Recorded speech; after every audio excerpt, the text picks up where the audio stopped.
how to sign out of your YouTube account using the YouTube app. So the first thing you do is open up the app, then tap on the U icon at the bottom, then you tap on, you can see the option for switch account and Google account, so tap on switch account. After tapping on switch account, you can also tap on the gear icon at the top to get you to the part of switching account.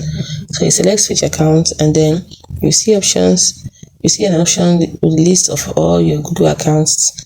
Then you tap on manage account. Now once you tap on manage account, it will bring out a list of all the Google addresses. So you choose or select the Google account that you used to sign into your YouTube account.